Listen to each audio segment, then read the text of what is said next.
Hola, muy buenos días a todos y a todas. Mi nombre es Víctor Javier y pues tengo el gusto de estar aquí con ustedes y agradecido con Dios y con cada uno de ustedes por participar con nosotros en esta gran aventura del crecimiento espiritual, del desarrollo espiritual, desarrollar una nueva personalidad.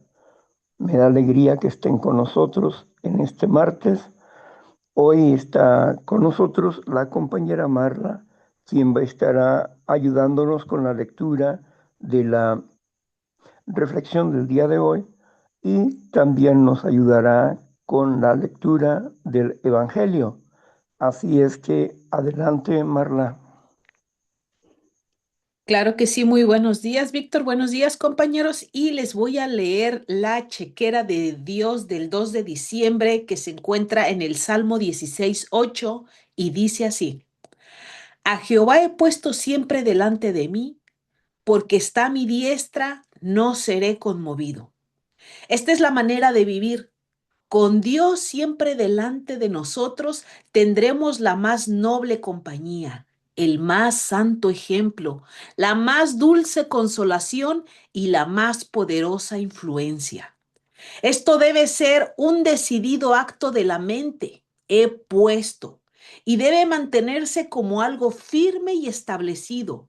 Tener siempre un ojo para el ojo del Señor y un oído para la voz del Señor. Es la condición correcta para el hombre piadoso. Su Dios está cerca de él, llenando el horizonte de su visión, guiando el camino de su vida y proporcionando el tema de su meditación. ¿Qué vanidades evitaríamos? ¿Qué pecados dominaríamos? ¿Qué virtudes exhibiríamos? ¿Qué gozosos nosotros? ¿Por qué no? Esta es la forma de estar seguro. Si el Señor está siempre en nuestras mentes, llegamos a sentir seguridad y certeza por su presencia tan cercana. Él está a nuestra diestra para guiarnos y ayudarnos. Y por esto no somos conmovidos por el miedo, ni la fuerza, ni el fraude, ni la veleidad. Cuando Dios está a la diestra de un hombre, ese hombre está seguro de no ser conmovido. Vamos, entonces, ustedes que son enemigos de la cruz, acometan, acometan en mi contra como una furiosa tempestad. Si quieren, Dios me sostiene, Dios permanece conmigo. ¿A quién temeré? Amén. Adelante, Víctor.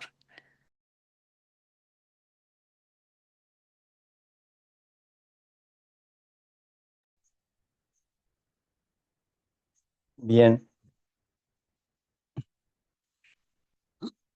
una de las cosas que durante mi vida ha sido más difícil es la aplicación de la fe. Yo puedo tener mucho conocimiento acerca de la palabra, la instrucción, la enseñanza, la historia, pero eso no es fe, eso es conocimiento.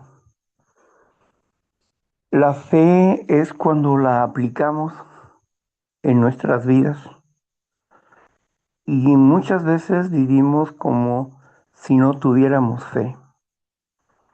¿Por qué? Porque vivimos todavía con la incredulidad en nuestros corazones en cuanto a nuestra relación con Dios se refiere.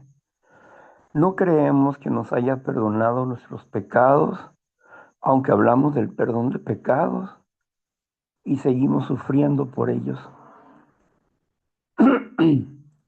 Seguimos sufriendo por ellos a pesar de que Dios dice que justifica nuestras vidas y la única forma de justificar nuestras vidas es por la fe. Abraham le creyó a Dios. Él escuchó su voz, levantó a toda su gente y se la llevó a otra ciudad. Salió de Ur de los Caldeos.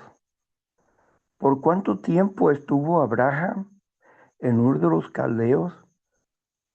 No sé por cuánto tiempo, pero debió haber sido mucho,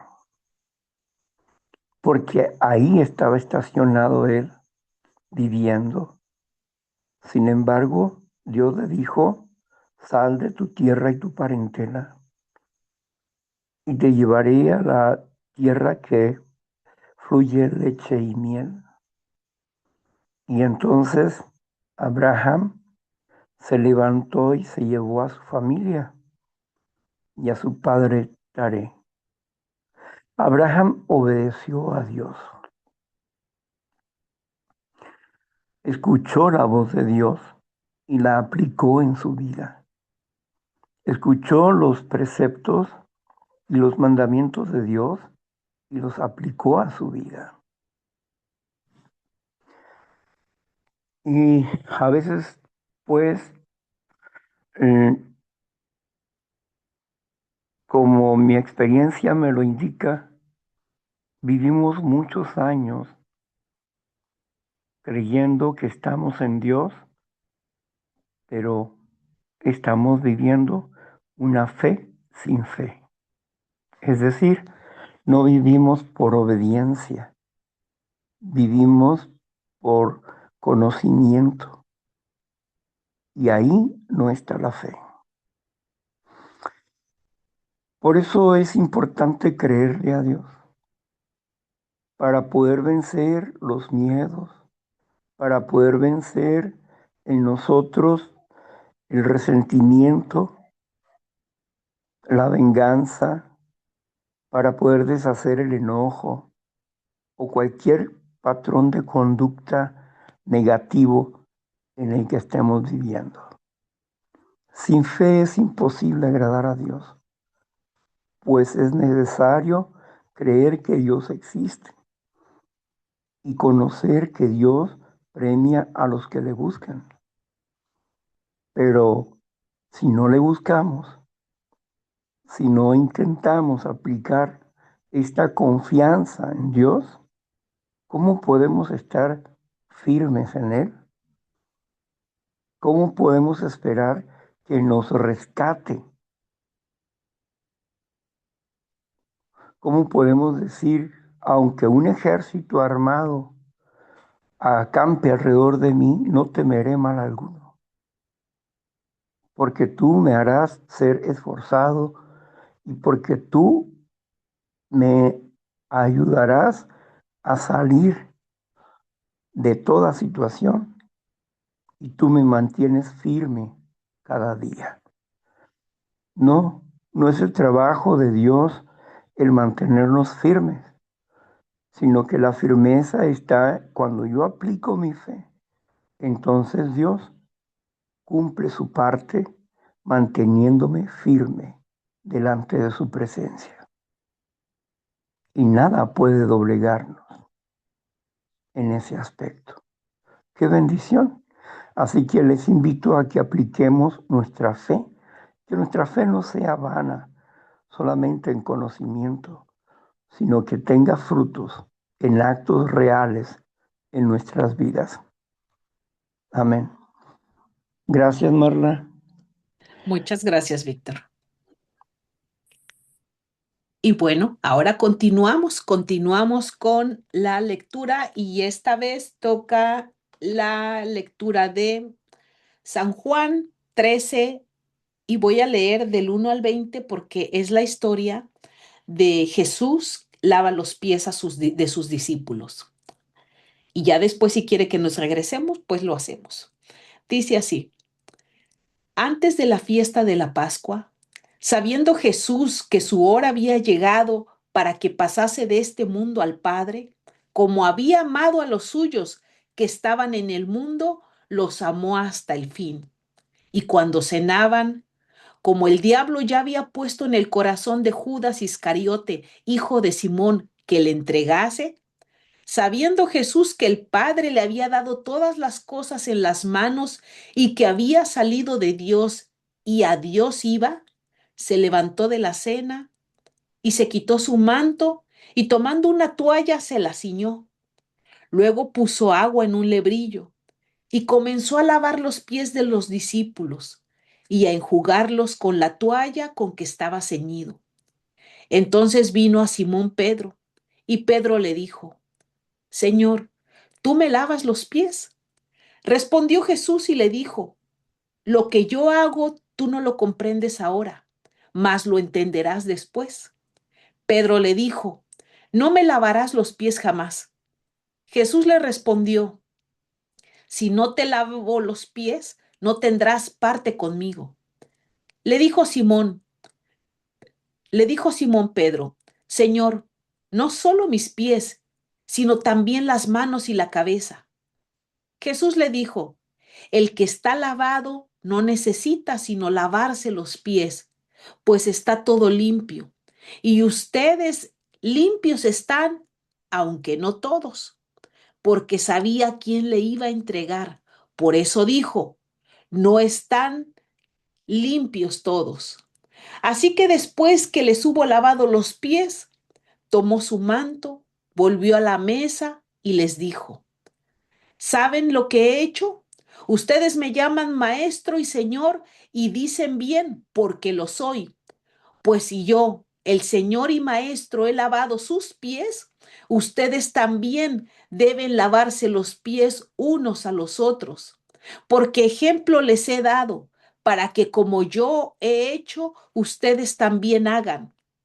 De cierto les digo, el siervo no es mayor que su señor, ni el enviado es mayor que el que le envió. Si saben estas cosas, bienaventurados serán si las hacen. No hablo de todos ustedes, yo sé a quienes he elegido, mas para que se cumpla la escritura, el que come pan conmigo levantó contra mí su calcañar. Desde ahora les digo antes que suceda, para que cuando suceda, crean que yo soy. De cierto les digo, el que recibe al que yo enviaré, me recibe a mí, y el que me recibe a mí, recibe al que me envió. Amén. Ahí termina esta historia, Víctor.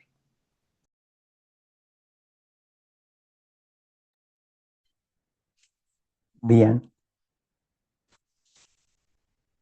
Jesús era el maestro.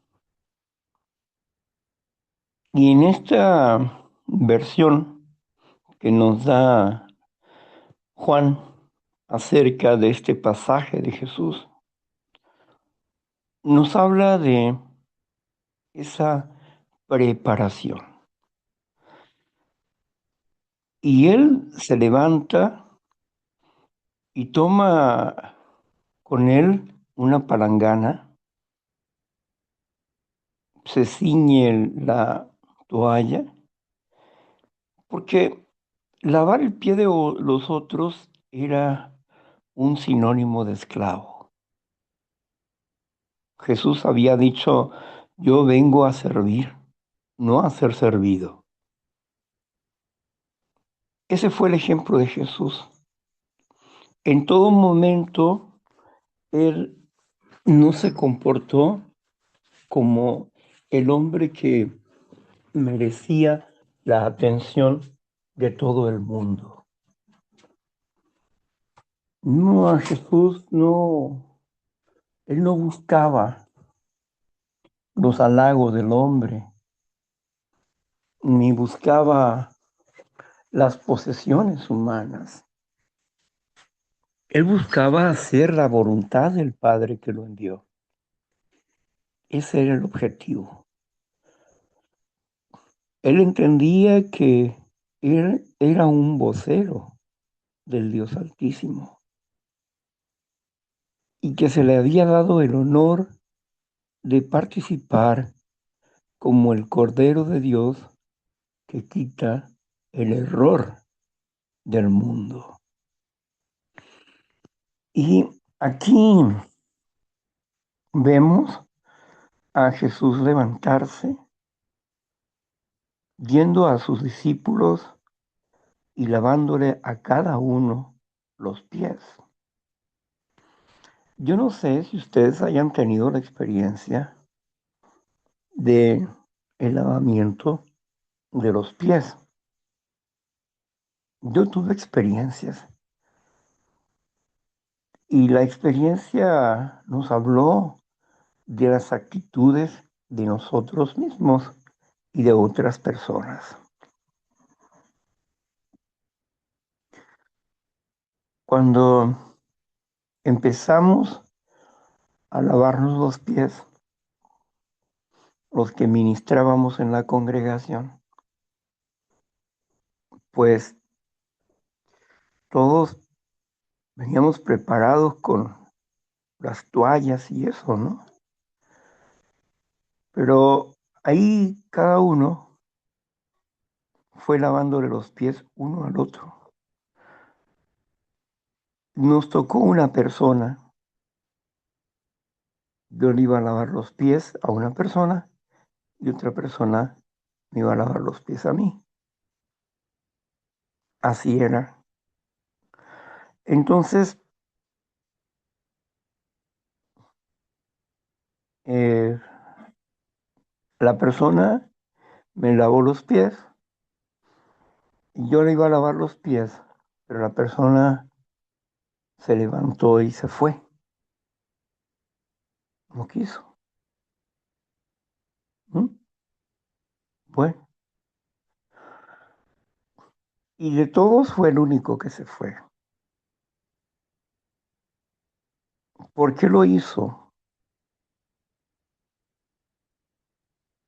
¿Por la dureza de su corazón? ¿Porque se sentía indigno? ¿O por simple orgullo?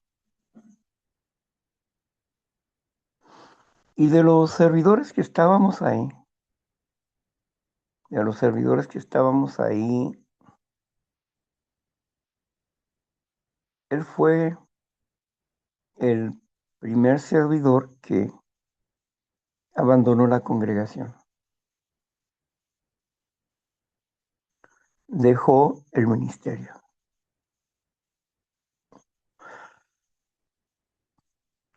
Cuando Jesús va y llega con Pedro y le dice Pedro, ¿tú me lavas los pies a mí? Porque él decía, bueno, ¿cómo mi maestro va a lavarme los pies a mí? Soy yo el que necesita lavárselos. Esa era su actitud. Pero Jesús le dice que si no le permite lavarle los pies, no tendrá parte en el reino de los cielos. Y entonces Pedro dice, no, pues entonces lávame la cabeza también. Y le dice Jesús, no,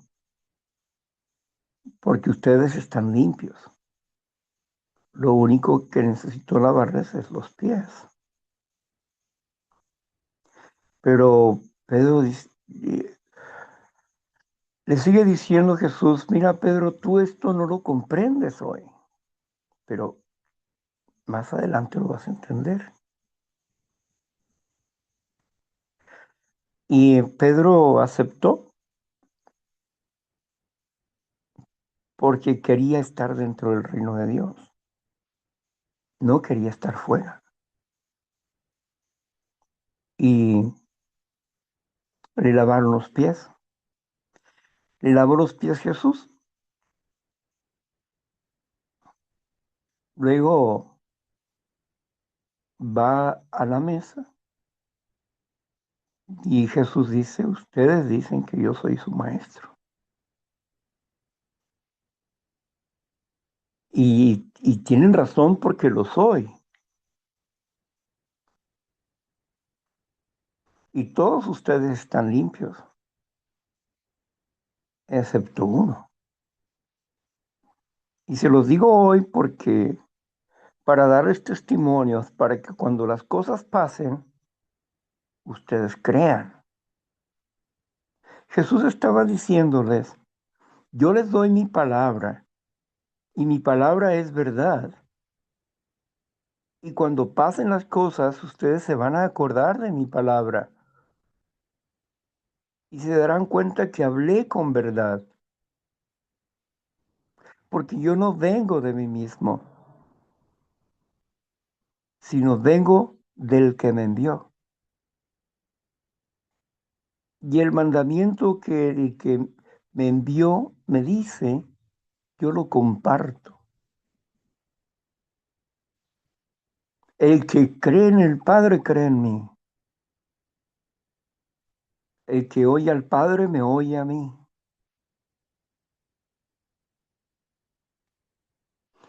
Más adelante Jesús les dijo a los discípulos, al final, en su oración final, dice en su oración final el Señor Jesús, y todos aquellos que los escuchen a ustedes, me escucharán a mí y también escucharán al Padre. Él hablaba de la perfecta unidad entre el Padre y el Hijo y el Hijo y su congregación, sus elegidos llamados hoy en día cristianos. En esta perfecta relación de la unidad solamente se puede dar a través de la obediencia. ¿Qué quiso decir Jesús? Después comprenderán. ¿Por qué le lavó los pies y por qué dijo él que ellos estaban limpios? Ellos estaban limpios porque habían sido perdonados sus pecados. Y aunque todavía no llegaba en ellos el Espíritu de Dios, el Espíritu de Dios que estaba en Cristo Jesús sostenía a, a estas personas. Sin embargo, había uno que iba a ser el traidor, Judas Iscariote. Aquí, ese acto de simple y sencillo de lavarse los pies es la frase que nos deja Jesús cuando dice, cualquiera que quiera ser mi discípulo, niéguese a sí mismo, tome su cruz cada día y sígame. Aplica la llave de la buena voluntad. Niégate a ti mismo. Toma tu responsabilidad cada día y sígueme. Esto implica lo que nos explica el 10º paso, el inventario diario y diariamente ponernos a cuentas con Dios, lavarnos los pies. Porque si hemos hecho el pacto de fe con Cristo Jesús en el bautismo y hemos recibido el perdón de Dios y adquirido el Espíritu de Dios, somos limpios y santificados por causa del Espíritu de Dios que está con nosotros. No significa que seamos puros, somos santificados, estamos siendo limpiados conforme a nuestra obediencia y crecimiento. Por eso Jesús decía, ustedes están limpios, pero uno de ustedes no. Y al lavarse los pies implicaba también el amarse los unos a los otros, el perdonarse los unos a los otros. Cualquiera que quiera ser mayor en, en el reino de Dios tendrá que ser servidor de todos, dice. Y ejemplo dio Jesús como siervo, como servidor siempre de todos. Jesús fue nuestro máximo ejemplo de recuperación, de sanidad espiritual. Él es la perfección y Él nos enseña hoy a perfeccionarnos día a día. Nos instruye día a día, pero es necesario aplicar la fe, porque sin obediencia no hay premio. Dios no nos va a premiar por una maravillosa memoria o por ser muy buenos discursantes. No, Dios nos va a perdonar y nos va a amar más cuando hagamos su palabra, cuando en nuestro corazón estén guardados sus mandamientos. Y en vez de tener rencor, tengamos comprensión.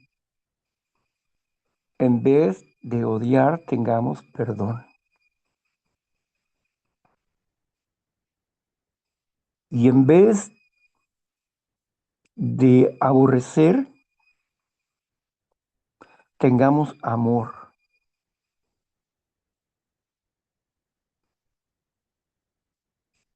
Entiendo que no es fácil,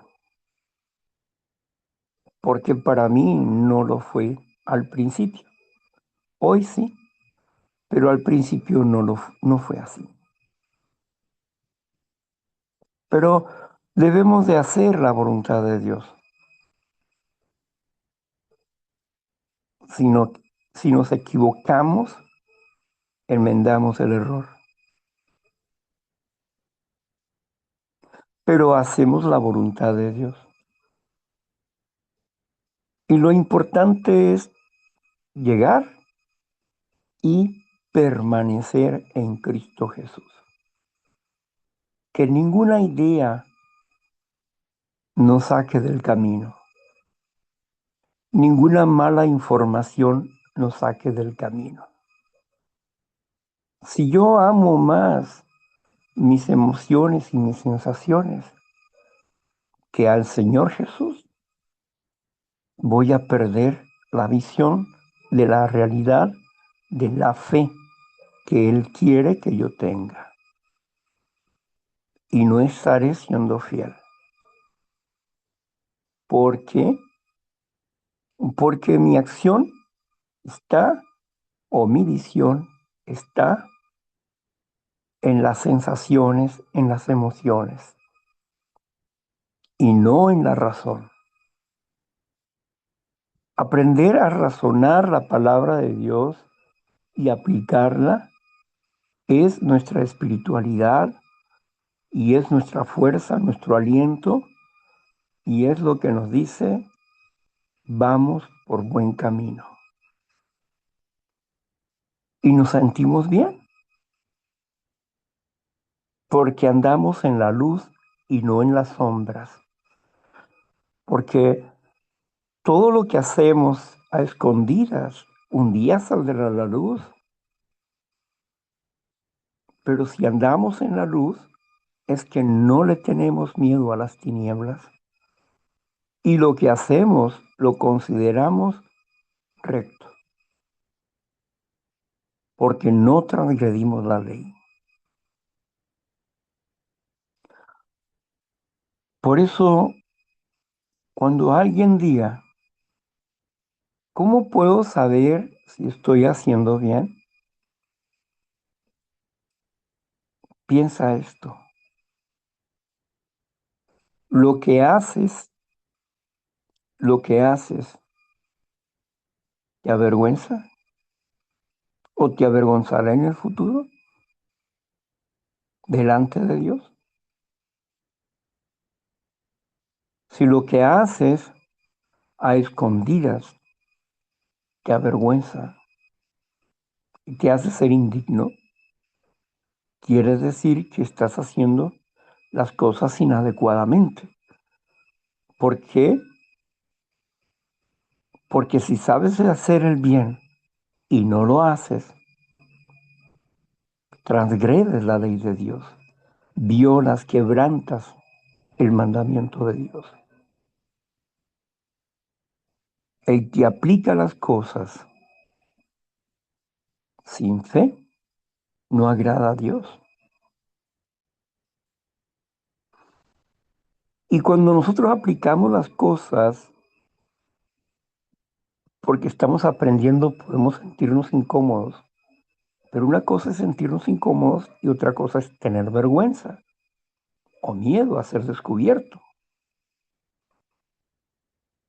Podemos ser incómodos porque estamos practicando algo que nosotros no hacíamos antes y nos sentimos incómodos.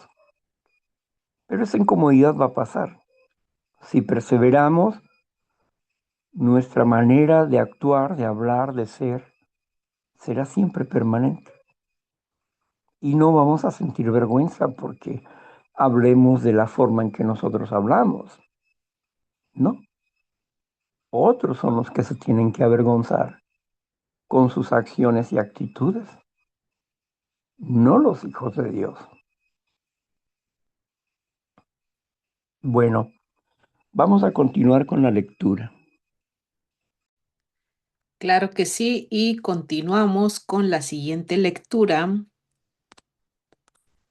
que dice así: Jesús anuncia la traición de Judas y dice, habiendo dicho Jesús esto, se conmovió en espíritu y declaró y dijo, de cierto les digo, que uno de ustedes me va a entregar. Entonces los discípulos se miraban unos a otros dudando de quién hablaba. Y uno de sus discípulos, al cual Jesús amaba, estaba recostado al lado de Jesús. A este, pues, hizo seña Simón Pedro para que preguntase quién era aquel de quien hablaba. Él entonces, recostado cerca del pecho de Jesús, le dijo, Señor, ¿quién es? Respondió Jesús, a quien yo diere el pan mojado, aquel es. Y mojando el pan, lo dio a Judas Iscariote, hijo de Simón. Y después del bocado, Satanás entró en él. Entonces Jesús le dijo, lo que vas a hacer, hazlo más pronto. Pero ninguno de los que estaban a la mesa entendió por qué le dijo esto. Porque algunos pensaban, puesto que Judas tenía la bolsa, que Jesús le decía, compra lo que necesitamos para la fiesta o que diese algo a los pobres.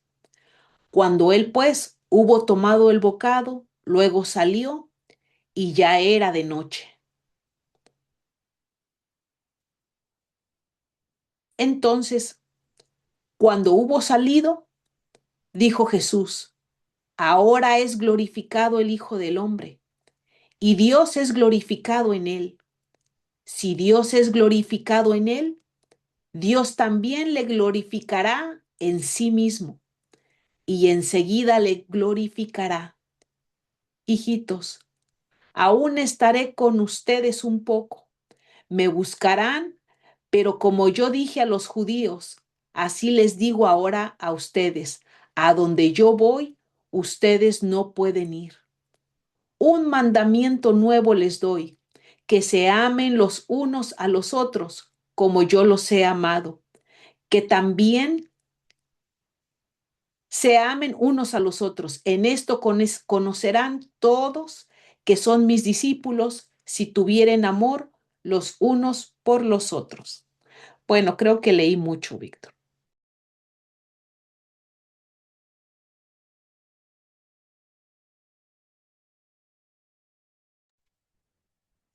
Gracias, Marla.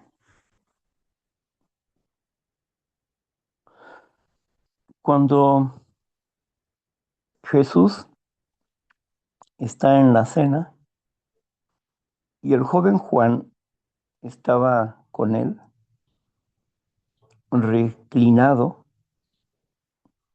a su lado. Ese era el siervo amado, el siervo del amor, Juan. Y aquí vemos que Jesús dice pues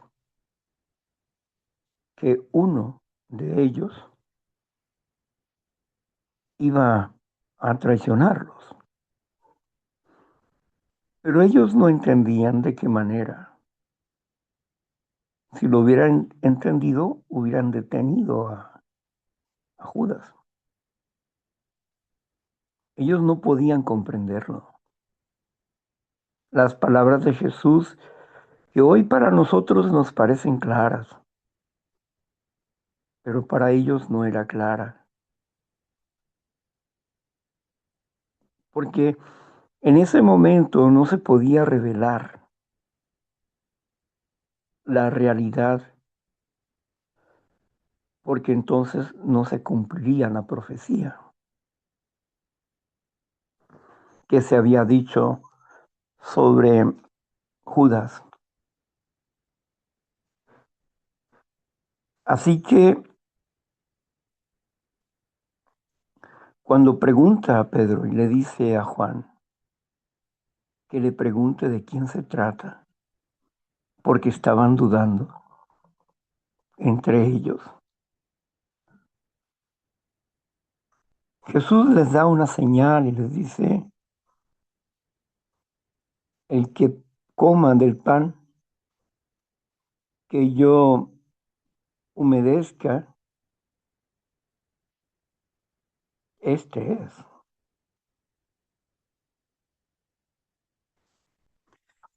Cuando ya están en la cena, cuando parte el pan y va a beber, en ese momento le da de comer a Juan, digo, perdón, a Judas, y le dice, lo que vas a hacer, hazlo ya.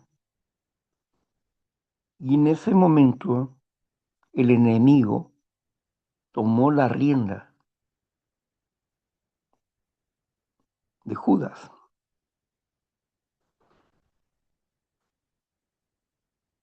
Cuando dice entró en él, quiere decir que lo impulsó.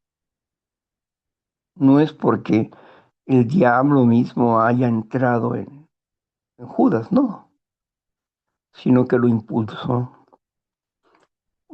a hacerlo. Entonces él se levantó y se fue. Y se fue a entregar al Señor. Ya era tarde, ya era de noche. Pero estaban en el día 13 de Nisan, el día de la Pascua. Había entrado ya el día de la Pascua, estaba en el día 13, en el día de la preparación. Y había llegado el día, el día 14 de Nisan. En el 13 es cuando lo aprenden. Estaban en el día 12 porque el 13 es cuando lo aprenden. Y el día 14 hacen el juicio. Bien, entonces para el día 14 Jesús era sacrificado. El 14 de Nisan, mes de las espigas verdes, que ese día que estaba preparado desde antes de la fundación del mundo para sacrificar al Cordero de Dios que quita el pecado del mundo. Cuando dice antes de la fundación del mundo, es antes de fundar la sociedad. El mundo es la sociedad.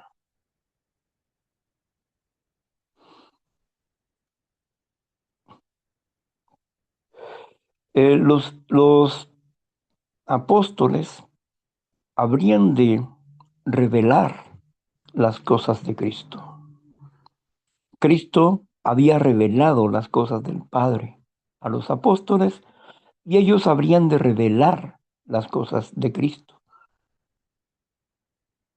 Glorificar implica dos actos: reconocimiento y revelación. Glorificar, exaltar o revelar. Eso significa la palabra glorificar, una revelación.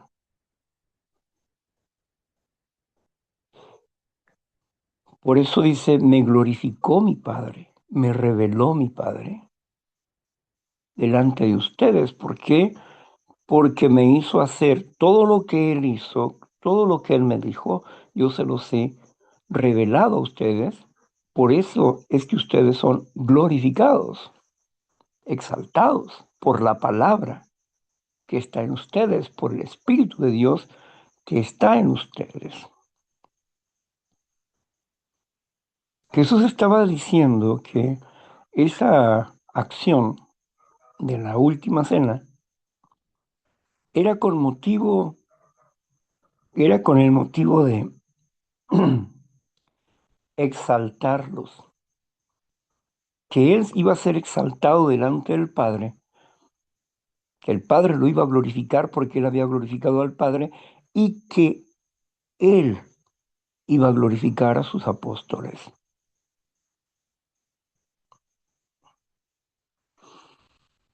Aquí era necesario el sacrificio del Cordero de Dios para que viniera el Espíritu Santo y para que el, hubiese el perdón de los pecados, se diera ya en un acto real, porque estaban bajo la promesa de Dios,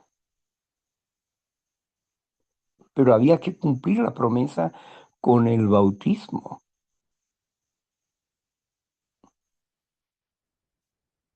Y es aquí, pues, que la Pascua tiene una importancia grande porque es la victoria de Cristo sobre Satanás, sobre la serpiente antigua llamada Diablo y Satanás. Él le aplastó la cabeza. Aunque él le hirió en su cuerpo, él le aplastó la cabeza con su muerte. Y con su resurrección le quitó las llaves del Hades, las llaves del Panteón, las llaves de la muerte.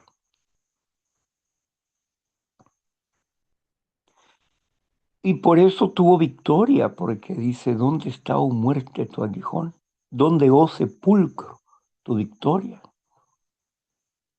Se le había dado la llave de la victoria. Había pagado un precio de vida, precio de sangre, para que nosotros tengamos vida en abundancia, para que el precio del pecado, la muerte, no tuviera fuerza en nosotros. Y había quitado el veneno a la serpiente, el poder a la serpiente, y los exhibió públicamente. Y esto es lo que hacemos cada día. Exhibimos públicamente al enemigo. Ustedes no se dan cuenta cómo. Pero cuando estamos hablando de cómo detenemos los dardos del enemigo y cómo invalidamos la muerte y vamos aprendiendo a tener dominio propio, venciendo al instinto desbocado en nuestras vidas, aprendiendo a domesticarnos, instintivamente domesticarnos, ya no ser salvajes, sino domesticarnos. Estamos venciendo al enemigo. Estamos aprendiendo a vivir en amor, como lo dijo el Señor Jesús, y que se amen unos a otros.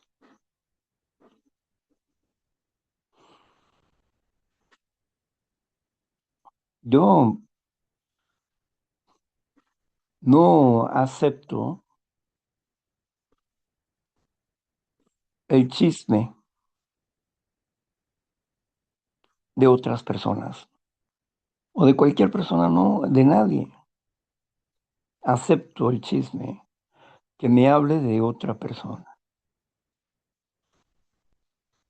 Me viene a informar, yo la escucho,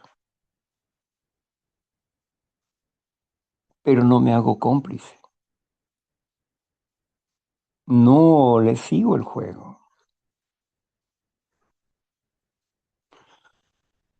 porque el chisme es malo.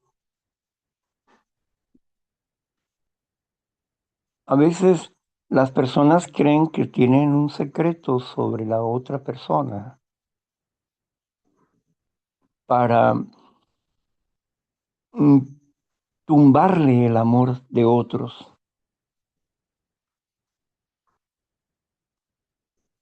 Y eso es traición, es infidelidad, es una falta de amor. Por eso les he dicho muchas veces, si alguien quiere saber de mi vida, hable conmigo y pregúnteme y yo se lo voy a decir.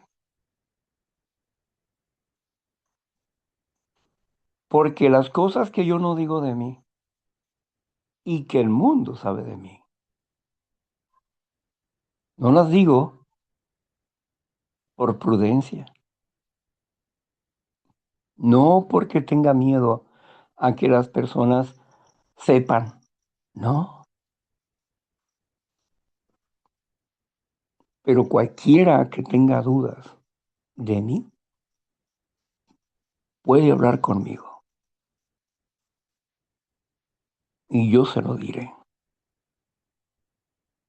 claramente, pero que nadie les meta duda en sus corazones y yo les explicaré cada acto. Si ustedes caminan conmigo, yo les hablaré con la verdad, con mi propia verdad. La verdad de mi historia. ¿Acaso no he hablado con verdad? Claro que he hablado con verdad, pero parte de mi historia yo no les he hablado,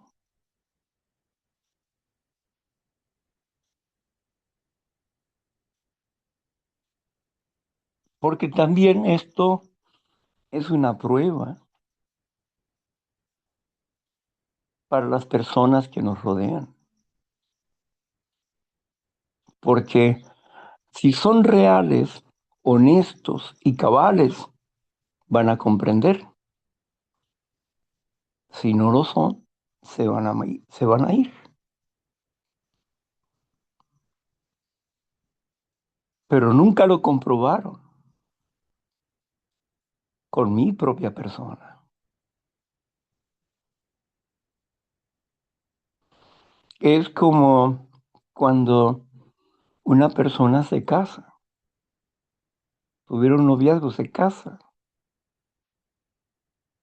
y luego de que se casan, el marido se pone celoso de la mujer porque se da cuenta que tuvo una relación con alguien.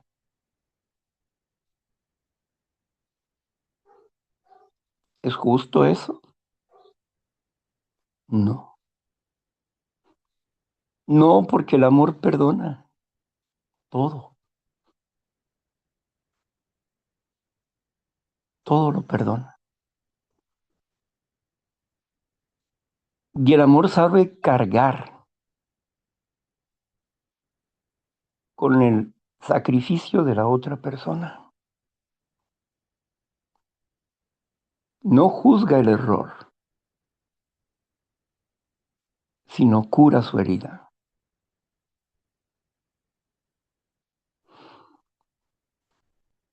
El amor cubre multitud de pecados.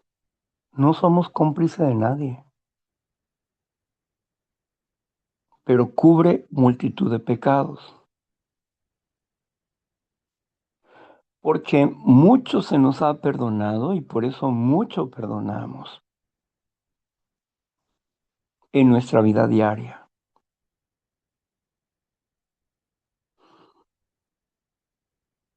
A aquella mujer la llevaron ante los pies de Jesús, diciendo que la habían tomado en pleno adulterio. Jesús no respondió legalmente, en el sentido del pacto. Ok, aquí está la mujer y ¿dónde está el hombre? Si dices que ella fue tomada en pleno adulterio, ¿el hombre dónde está? Eso hubiera sido lo legal. Pero Jesús no usó la razón legal, usó la misericordia. Jesús no les acusó, pero sí les hizo un recordatorio. Al escribir en la tierra y al observar las demás personas que estaba escribiendo, cada uno de ellos, desde el más pobre hasta el más empoderado, se fueron yendo uno a uno. Y diciendo Jesús, el que esté libre de pecado, tire la primera piedra.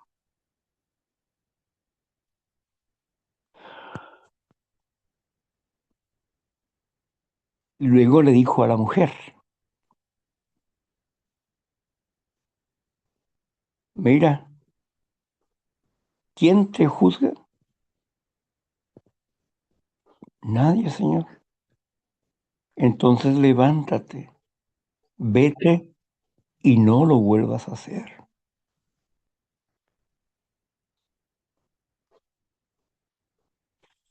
Aquí nos damos cuenta del gran amor del Señor Jesús en esa inspiración,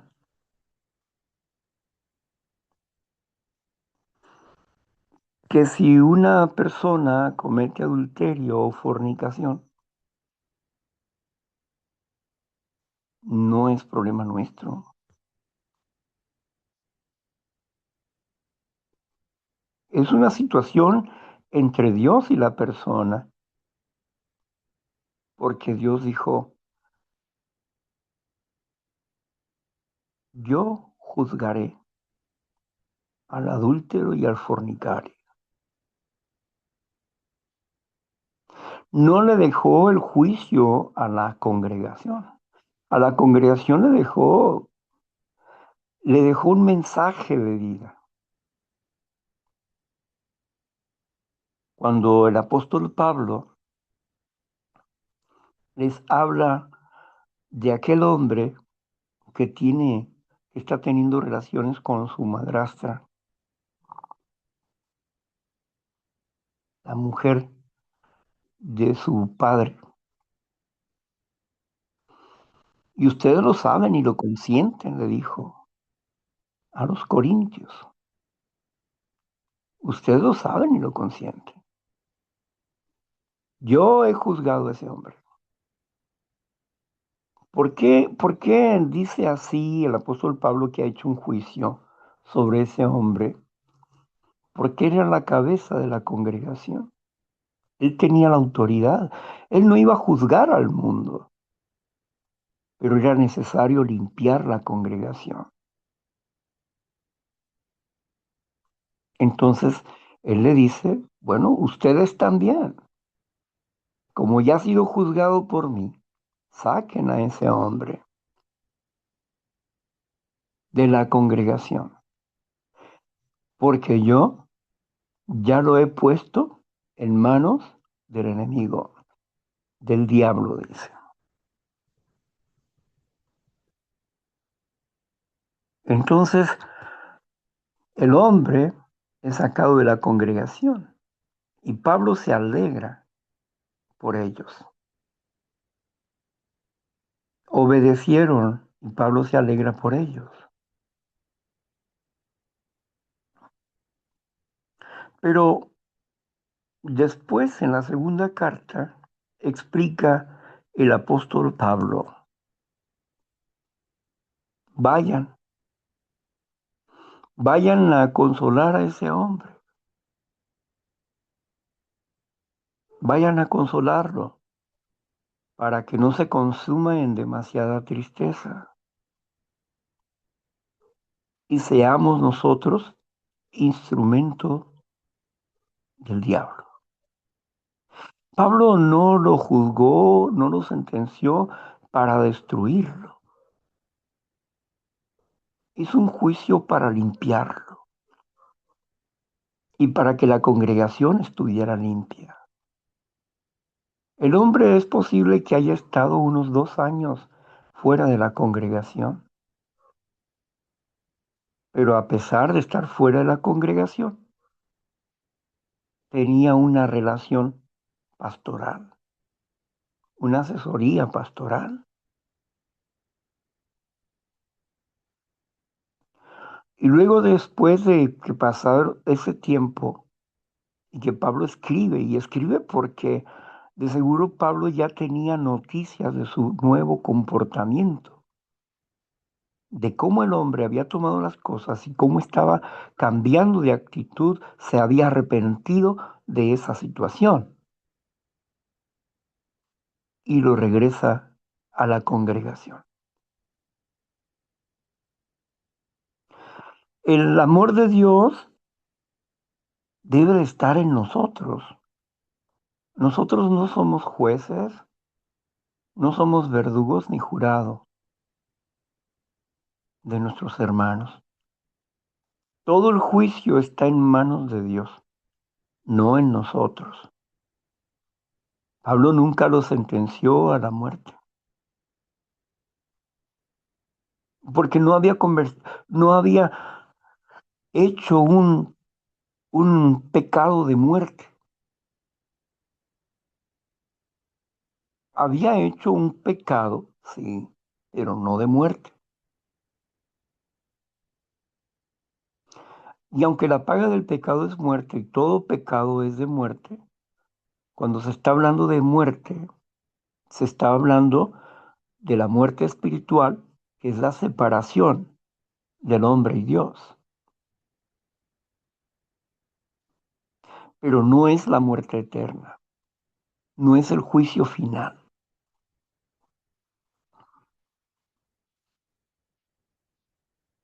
El pecado que es de muerte es la blasfemia contra el Espíritu de Dios,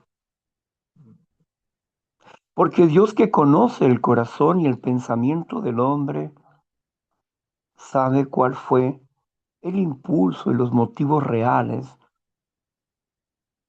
que hicieron que ellos estuvieran en esa relación. Nosotros no. El Señor Jesús dijo, ustedes juzgan por lo que ven, mas mi juicio es justo, porque yo no juzgo por la vista. Jesús hablaba de que él conocía el corazón del hombre y que venía a traer el juicio del Padre.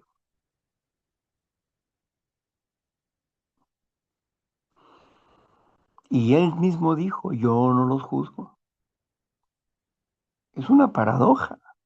Él vino a juzgar y al mismo tiempo no juzgar, porque la decisión está en el Padre. Y él dijo, yo no juzgo, quien los juzga es Moisés. Todos los preceptos que a ustedes les dio Moisés son un juicio contra ustedes.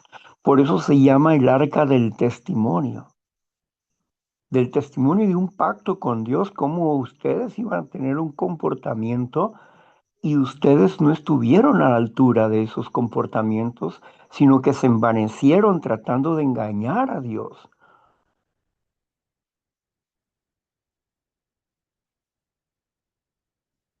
Trataron de engañar a Dios, cuando eso es imposible.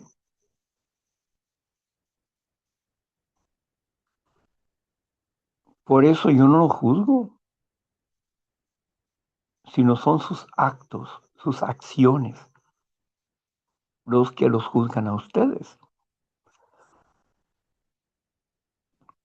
Jesús, aunque traía un mensaje de arrepentimiento, entendía que ellos no se podían arrepentir,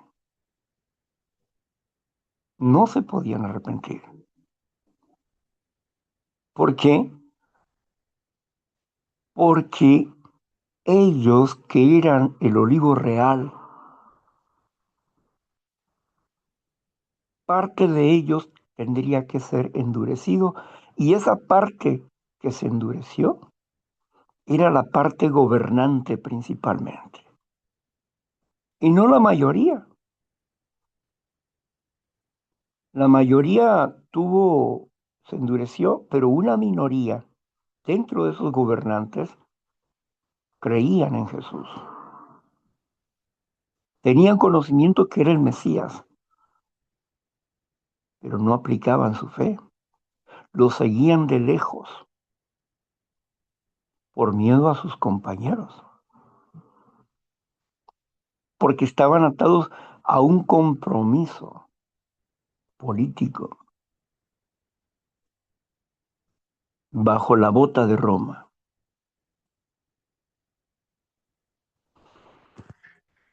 Así que los planes de Dios son perfectos, sí, pero hay que darse cuenta cómo son las cosas, porque si no, juzgamos y juzgamos mal,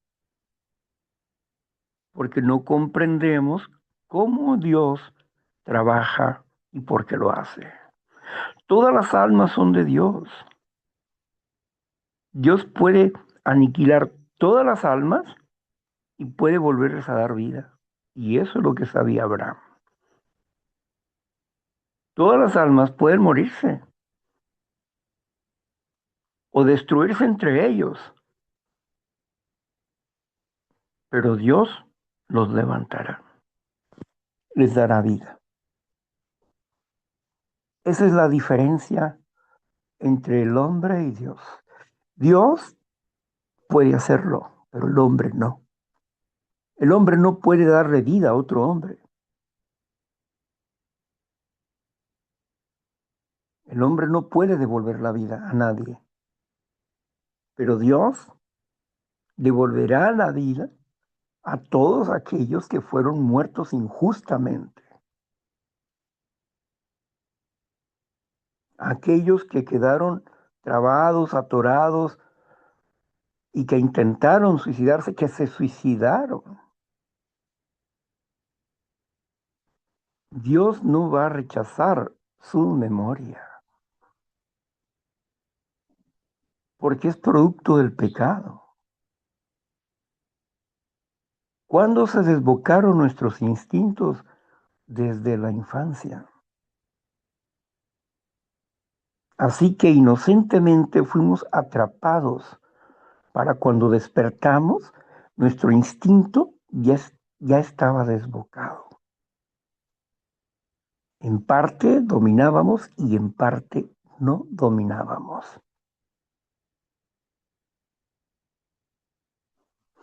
Así que fuimos instruidos como los nazis instruyeron a los niños para que fueran fieles y formaron soldados fieles, capaces de morir por el ideal que les fue impuesto en sus mentes. Asimismo, el enemigo sembró la semilla de destrucción en nuestras vidas. Por eso nacimos esclavos en su casa, el reino de la muerte. Pero hemos pasado del reino de la muerte al reino de la vida porque ya no somos esclavos de él.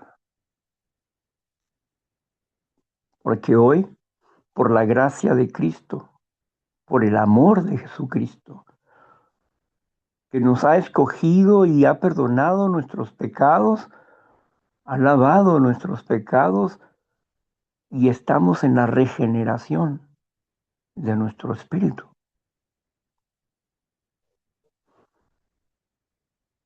purificando nuestro espíritu en la práctica de la fe cada día. La, lo que tenemos preparados para cada quien, solamente Dios lo sabe. Pero si perseveramos con nuestra fe en el Padre como en el Hijo, obtendremos vida eterna y nos dará de su Espíritu.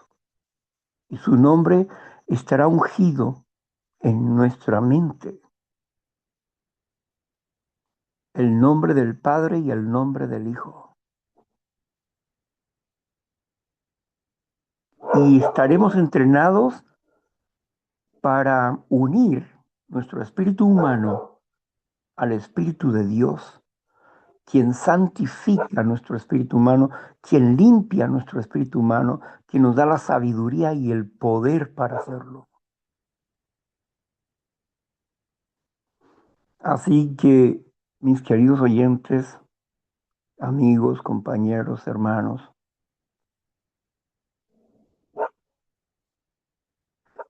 debemos de tener visión de nuestro crecimiento y la importancia de él no solamente para esta vida, sino para la venidera, conociéndonos, conociendo a nuestro Rey, la forma de amar de Cristo Jesús, para que nosotros también desarrollemos esa manera de amar a las demás personas, entre las demás personas. No desmayen. El enemigo divide y te mete ideas para separarte del rebaño y destruirte. ¿O no has oído tú el cántico de las 99? ¿Por qué el pastor ha tenido que ir por la oveja? Porque la oveja no puede venir sola. Cuando está atada una persona en su propia frustración por no poder vencer alguna situación interior y se aparta de la grey, se aparta del grupo que le apoya por vergüenza, por miedo, por hartargo, hartargo, por estar harto o cansado de volver atrás en cierto asunto.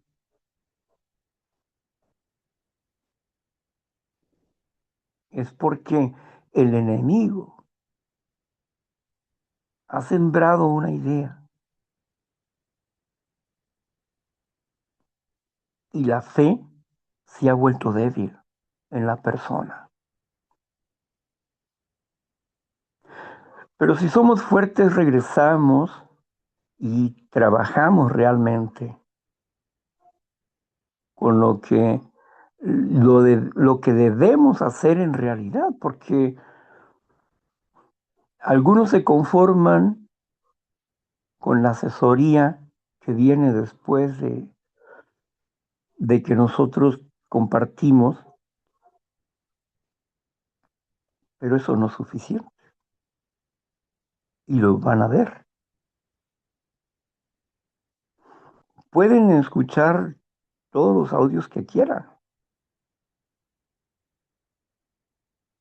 pero hay cosas que no se pueden lograr solos.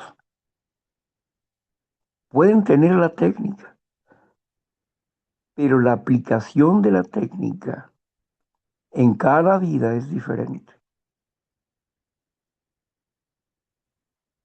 Y yo me alegro por aquellos que se acercan y dicen y reconocen que han tenido avances, pero quieren solidificar ese avance, quieren reafirmarse y quieren crecer. Eso me da gusto. Me da gusto porque es eso lo que Dios busca. La determinación, la decisión de la persona para crecer conforme a su voluntad. Solos no podemos. Y con personas que no entienden lo que nosotros estamos haciendo, tampoco van a poder.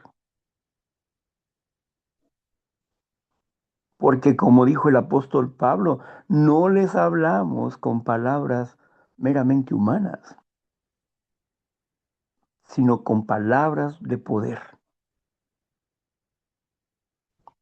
que Dios nos ha dado. ¿Y quienes avalan que esto es palabra de Dios? Los hechos, los frutos. Bien,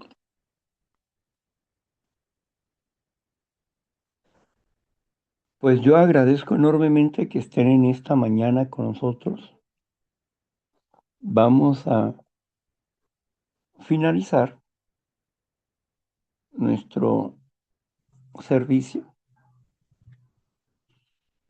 el día de hoy, aquí, en esta parte nada más, ¿no? Lo que sigue es donde ustedes van a compartir con nosotros. Le agradezco a Marla por su servicio, ¿verdad? Y bueno, voy a cerrar la grabación para que ustedes puedan compartir con nosotros